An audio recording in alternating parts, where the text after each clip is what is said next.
मणिपुर नामक गांव में सोनिया और सुमन नाम की दो सहेलियां रहती थीं। सुमन अपने माता पिता के साथ बहुत ही छोटे से मकान में रहती थी। वही सोनिया बहुत ही बड़े घर में रहती थी और बहुत अमीर थी। सुमन बहुत ही अच्छी और ईमानदार लड़की थी।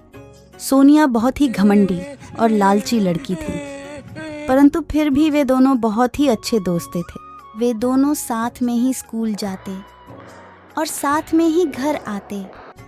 स्कूल से आने के बाद दोनों रोज शाम को पार्क घूमने जाते थे। फिर एक दिन सुमन सोनिया से कहती हैं, तुम्हें पता है हमारे गांव के बाहर वाले जंगल में कोई गुफा है और मैंने सुना है जो कोई भी उस गुफा में जाता है वो वापस लौटकर नहीं आता। क्या यार सुमन, ये सब कहने की बातें हैं, ऐसा कुछ नहीं है।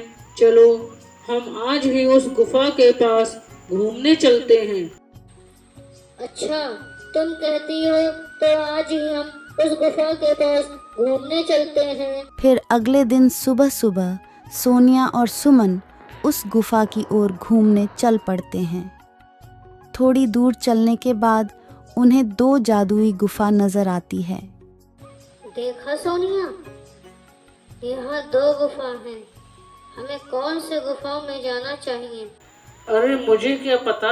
सुमन और सोनिया दोनों ये सोच ही रही थीं कि कौन सी गुफा में जाए। तभी वहां एक परी प्रकट हुई और कहती है, हाँ हाँ हाँ, मेरे इस जादुई जंगल में तुम दोनों का स्वागत है। और जैसा कि तुम देख सकती हो, तुम्हारे सामने दो गुफा हैं। एक गुफा अच्छाई की और दूसरी गुफा बुराई की। अच्छाई की गुफा में जाओगी तो तुम्हें वहाँ एक वृद्ध महिला मिलेगी जो कई सालों से बीमार पड़ी है। तुम्हें उनकी सेवा करनी होगी। और अगर बुराई के गुफा में जाओगी तो तुम्हें वहाँ ढेर सारा खजाना मिलेगा। परंतु याद रखना, उस गुफा में एक नागिन रहती है और ये तुम पर निर्भर करता है तुम कौन सा मार्ग चुनते हो, अच्छाई का या बुराई का। हाँ हाँ हाँ हाँ हाँ। इतना बोलकर वो परी वहां से गायब हो जाती है। सोनिया, हमें अच्छाई की गुफा में चलना चाहिए। वहाँ बेचारी बूढ़ी काकी कितने सालों से बीमार पड़ी है। हम उन्हें इस हालत में नहीं छोड़ सकते। हमें जाकर उनकी मदद करनी चाहिए। ना बाबा ना, तुम ही जाओ अच्छाई की गुफा में, मैं तो बुराई की गुफा में जाऊंगी। सुना नहीं तुमने वो परी क्या कह रही थी कि बुराई की गुफा में हमें ढेर सारा खजाना मिल सकता है जो हमें माला माल कर सकता है। मेरी बात मानो तो तुम भी मेरे साथ बुराई की गुफा में चलो। नहीं सोनिया, मैंने बचपन से ही सीखा है कि हमें हमेशा अच्छाई के रास्ते पर ही चलना चाहिए। पैसों का क्या है, पैसे तो आज हैं और कल नहीं, परंतु हमारी अच्छाई हमेशा हमारे साथ रहती है। और तुमसे कुछ कहना ही बेकार। मैं तो चली अपनी बुराई वाली गुफा में, तुम भी जाओ अपनी अच्छाई की गुफा में और अच्छाई का मजा लो जाकर। इतना कहकर सोनिया बुराई के गुफा में चली जाती है और सुमन अच्छाई के। सुमन को थोड़ी दूर चलने के बाद गुफा के अंदर बहुत ही खूबसूरत दुनिया नजर आती है, जहाँ बहुत ही सुंदर सुंदर फूल खिले थे, तरह तरह के फल लगे थे। सुमन को बहुत भूख लगी थी तो वो पेड़ से फल तोड़कर खाने लगी। वाह, कितने स्वादिष्ट फल हैं। तभी सुमन को वहाँ एक कुटिया नजर आती है जिसमें से खांसने की आवाज आती है। सुमन उस कुटिया के पास जाती है और कहती है, अम्मा, मैं आ गई हूँ आपकी देखभाल करने। अब आप बहुत जल्दी ठीक हो जाएंगी। सुमन सच्चे मन से उस अम्मा की देखभाल में लग जाती है। दिन रात उनकी सेवा करती है। सुमन रोज कुटिया की सफाई करती है, झाड़ू लगाती है, पशु पक्षी को खाना खिलाती है और बहुत ही अच्छे से अम्मा का ख्याल रखती है। वहीं दूसरे तरफ सोनिया के बुराई के गुफा के अंदर जाते ही उसे बहुत ही अजीब और डरावनी दुनिया नजर आती है।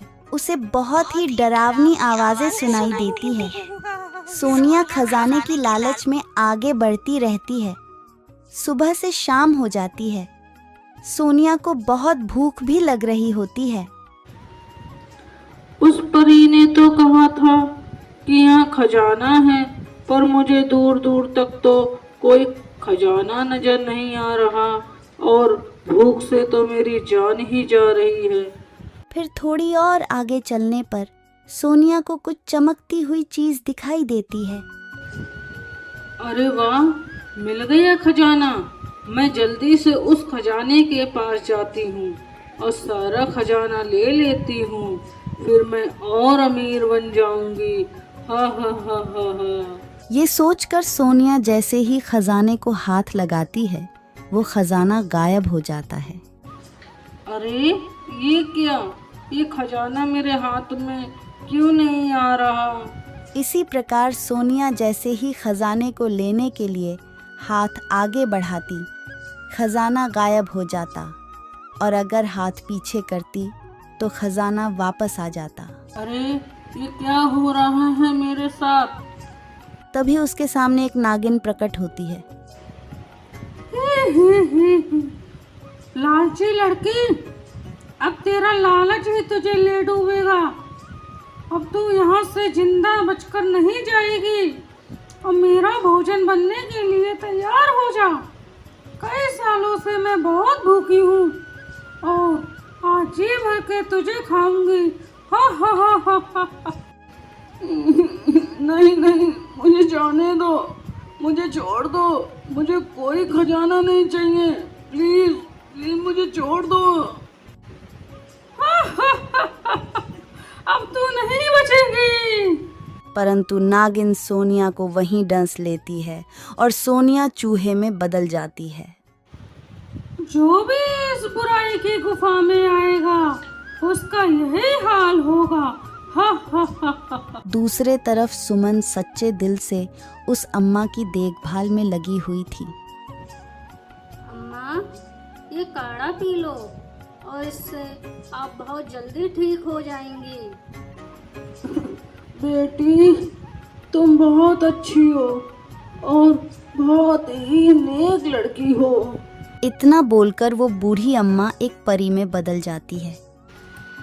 सुमन, मैं तुम्हारी परीक्षा ले रही थी और तुम उस परीक्षा में खरी उतरी हो और मैं तुम्हारे श्रद्धा भाव से बहुत प्रसन्न हुई हूँ, इसीलिए मैं तुम्हें कुछ देना चाहती हूँ।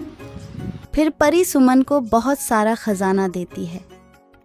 सुमन परी का धन्यवाद देकर वो खजाना लेकर उस गुफा से बाहर आ जाती है। गुफा से बाहर आने पर उसे पता चला कि उसकी सहेली सोनिया को नागिन ने डंस लिया है और वो वहीं गुफा के अंदर चूहा बन गई है। इस बात का सुमन को बहुत अफसोस होता है। काश सोनिया मेरे साथ अच्छाई के रास्ते पर चली होती तो तुम आज मेरे साथ होते। तभी वहाँ सोनिया चूहे के रूप में आती है और कहती है, सुमन, तुम बिल्कुल सही कह रही हो। खजाने की लालच ने मुझे अंधा कर दिया था, जिस कारण मैं बुराई की गुफा में जाने के लिए मैं मजबूर हो गई। परंतु तुमने लालच नहीं किया और अच्छाई का मार्ग चुना, जिस कारण तुम्हें खजाना लेने की इच्छा न होने पर भी तुम्हें इतना सारा खजाना मिला। काश मैं भी तुम्हारे साथ अच्छाई की गुफा में गई होती, पर अफसोस मेरे लालच ने ही मुझे ले डुबा। इतना कहते ही परी वहाँ पर आती है और सोनिया से कहती है, तुम्हारी बातें सुनकर लग रहा है कि तुम्हें अपने किए पर पछतावा है। और ऐसा कहते ही परी सोनिया को वापस इंसान में बदल देती है। दोनों सहेलियां परी का धन्यवाद करती हैं और वादा करती है कि ये शिक्षा हम आगे भी सभी दोस्तों को देंगे।